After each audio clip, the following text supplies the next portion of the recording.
Setelah selesai meeting, manajer di kantor tarik gue ke samping terus ngomong, "Kamu harus mulai bertingkah seperti posisimu.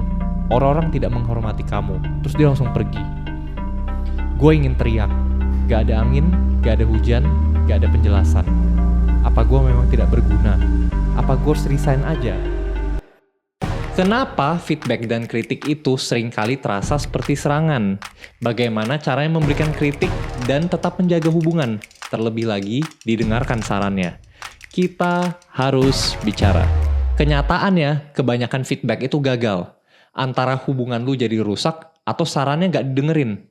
Biasanya sih keduanya ya. Nah, cuman ini bukan berarti karena orang yang lu kritik itu orangnya terlalu sensitif nih. Ini tapi terjadi karena lu gak ngerti bagaimana cara otak manusia bekerja.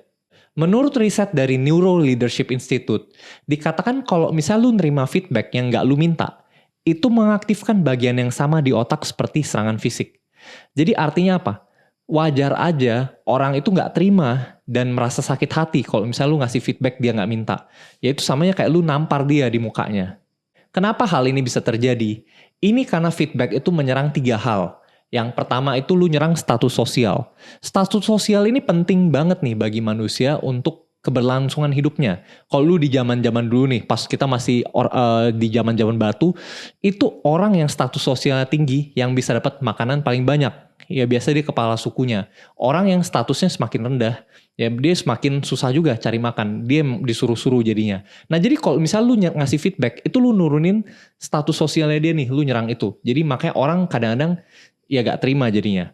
Dan yang kedua, kalau lu memberikan feedback, itu lu akan menyerang juga pandangan dunia, pandangan hidup orang tersebut. Jadi keselamatan hidup kita itu juga banyak tergantung terhadap pandangan hidup kita nih. Dan kalau misalnya lu serang itu lu juga membuat orang itu merasa, hidupnya dalam bahaya. Dan yang ketiga, kalau misalnya lu memberikan feedback, itu juga biasanya lu menyerang identitas orang tersebut. Ini yang paling bahaya nih, ini yang paling penting. Karena orang itu kalau merasa sampai identitasnya hancur, itu sama aja kayak mati dong jadinya. Jadi di sana makanya orang sangat defensif jadinya. Biasa orang-orang kalau diberikan feedback, dia akan menaikkan perisai jadinya. Dia akan melindungi dirinya dari feedback. Feedbacknya nggak akan masuk jadinya. Terlebih lagi, misalnya lu salah nih cara memberikan kritiknya, itu malah bisa membuat orang itu lebih defensif lagi. Jadi benar-benar apa yang lu ngomong gak masuk. Jadi apa aja nih kesalahan-kesalahan umum saat memberikan feedback? Yang pertama, itu adalah ketika lu langsung nembak tanpa empati. Jadi contohnya gini, lu gak bisa kerja. Jadi ini kalau lu langsung kayak gini kan, gak ada penjelasan, gak ada perspektif baru. Ya orang-orang juga langsung gak bisa terima jadinya. Walaupun mungkin aja yang lu ngomong itu benar. Orang ini gak bisa kerja, dia salah kiri kanan. Tapi kalau lu seperti ini cara menyampaikan feedbacknya, ya jelas gagal. Gak ada perubahan dan hubungannya rusak. Dan yang kedua ini ada hubungannya dengan yang pertama tadi. Kalau yang pertama tadi kan lu terlalu langsung tembak aja, bener-bener gak mikirin perasaan orang. Yang kedua ini, karena lu terlalu mikirin perasaan orang, kritik lu jadi gak jelas. Jadi akhirnya gini, contohnya, lu ngomong, ya sebenarnya skill komunikasi lu sudah lumayan bagus. Cuman lu harus ngomongnya lebih jelas lagi. Jadi itu tadi itu pujian atau kritik. Ini kan gak jelas. Dan akhirnya juga pujian lu terasa palsu nih. Karena lu terlalu maksa-maksa buat muji orang itu biar menjaga perasaannya dia. Jadi lu harus to the point aja. Dan yang ketiga, ini public feedback, artinya kritik depan umum. Jadi walaupun misalnya nih, lu cara ngomongnya udah benar, apa yang lu sampaikan juga sudah bagus. Tapi kalau lu sampaikan di depan umum, itu serangan langsung ke status sosial orang itu.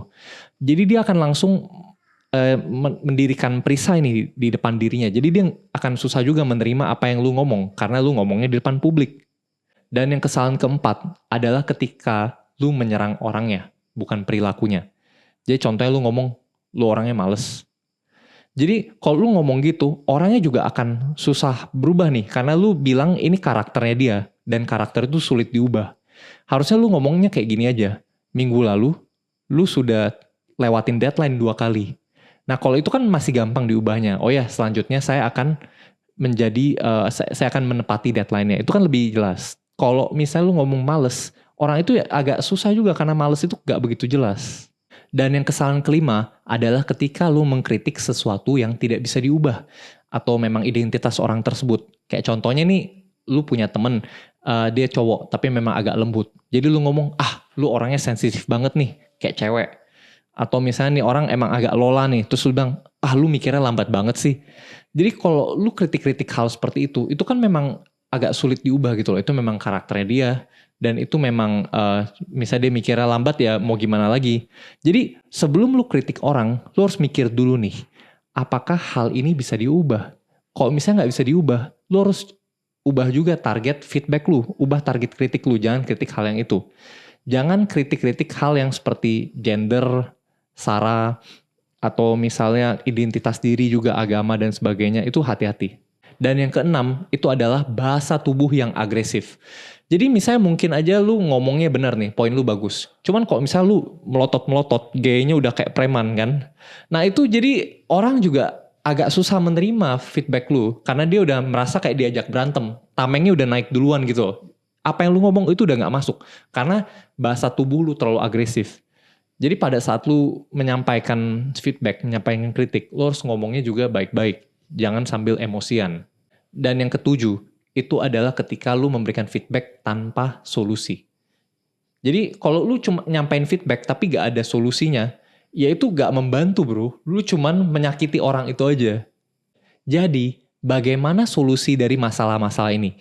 Bagaimana cara untuk mengkritik orang dengan benar? Jadi yang pertama, lu harus info dulu ke orangnya kalau lu mau kritik. Jadi lu bayangin aja kayak gini deh. Ini sama seperti lu lagi duduk-duduk, terus temen lu datang tiba-tiba nonjok lu di depan muka. Ya itu kan susah diterima. Ya pantas aja lu marah gitu loh. Pantas aja lu gak terima di sana. Tapi gimana kalau sebelum ditonjok, temen lu ngomong dulu nih. Dia tepuk pundak lu dulu. Dia ngomong, bro sebentar lagi gue akan nonjok lu. Cuman gue melakukan ini demi kebaikan lu sendiri. Nah kalau seperti itu kan memang ya kalau ditonjok itu sakit. Tapi mungkin kalau temen lu ngomongnya seperti itu, lu akan jadi bisa lebih terima nih nantinya ketika tonjokan itu datang. Dan selain itu juga kalau lu ngomong duluan, itu kan lu menyampaikan rasa hormat lu terhadap orang itu. Jadi dia bisa persiapkan dirinya juga nih. Nah dan selanjutnya, jadi setelah lu sudah info nih kalau lu mau memberikan feedback, lu bisa pakai metode SBI namanya nih, yaitu Situation, Behavior, dan Impact. Jadi gue contohin aja. Jadi misalnya lu ngomongnya gini, pada meeting kemarin, ini situation ya, lu menginterupsi kliennya sebanyak 2 kali. Itu behaviornya. Abis itu lu bilang, jadi gara-gara itu kliennya jadi sulit percaya nih. Sulit untuk build trust sama kliennya. Gara-gara lu interupsi terus. Itu impactnya. Jadi di sini dengan pakai metode SBI, lu bisa menunjukkan kesalahan orang itu secara benar-benar objektif nih. Gak ada kata-kata kayak ya lu bego, lu gak ngerti kerja, gak sebagainya. Itu kan gak objektif. Jadi di sini kita benar-benar stick ke fakta-faktanya aja. Situation, behavior, dan impact-nya apa. Dan selanjutnya, lu harus lengkapi juga nih kritik lu dengan solusi dan dukungan. Jadi misalnya yang tadi lu ngomong juga. Selanjutnya lu harus biarkan kliennya selesai ngomong dulu. Baru lu lanjut ngomong. Gue yakin lu bisa memimpin rapat selanjutnya dengan lebih baik. Jadi setiap kritik, pokoknya lu harus sertakan juga solusi dan dukungan. Dan setelah selesai lu memberikan solusi, lu juga harus ajak dia untuk diskusi. Feedback yang benar adalah ajakan untuk diskusi, bukan putusan dari hakim. Jadi setelah selesai itu lu harus langsung ngobrol-ngobrol lagi nih. Jadi mungkin nanti setelah itu akan muncul solusi dan perspektif baru dari lu berdua. Dan lu juga harus menyesuaikan kritik lu terhadap status orangnya. Gak semua kritik itu setara. Lu harus selalu perhatikan dinamika sosialnya juga. Yang pertama nih, misalnya lu mau menyampaikan kritik terhadap orang yang setara, rekan kerja lu. Itu lu harus tetap hormat dan pakai bahasa yang dua arah. Karena lu kan memang setara. Jadi lu pakai bahasa yang seperti ini nih contohnya. Apa lu pernah pertimbangkan ini? Atau misalnya, gimana kalau kita coba ini? Seperti itu. Dan yang kedua nih, misal lu mau ngasih feedback ke bawahan lu, jangan mempermalukan mereka atau kayak nyuruh-nyuruh nih, atau kayak ini keputusan yang gak bisa diganggu gugat.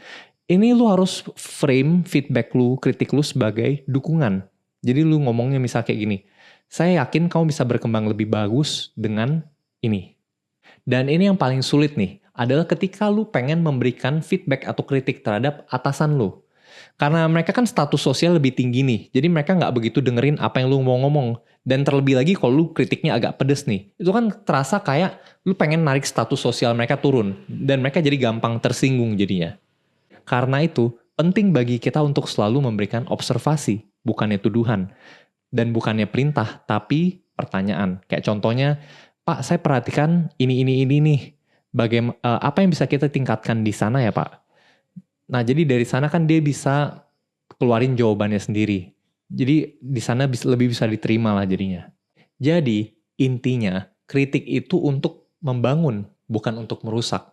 Sebelum lu menyampaikan kritik, coba tanya kepada diri lu sendiri nih 3 hal ini. Apakah lu serang orangnya atau perilakunya?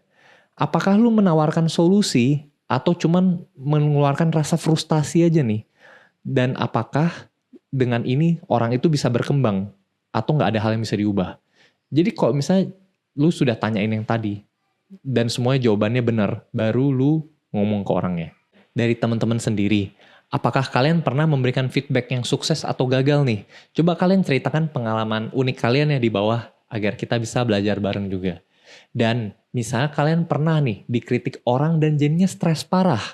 Ini kebetulan kita ada video mengenai cara untuk mengelola stres ala orang sukses. Kalau misalnya kalian memang serius nih ingin mengembangkan diri kalian agar bisa mengelola stres seperti orang sukses, ayo klik video di atas ya. Gua tunggu lu di sana. Terima kasih.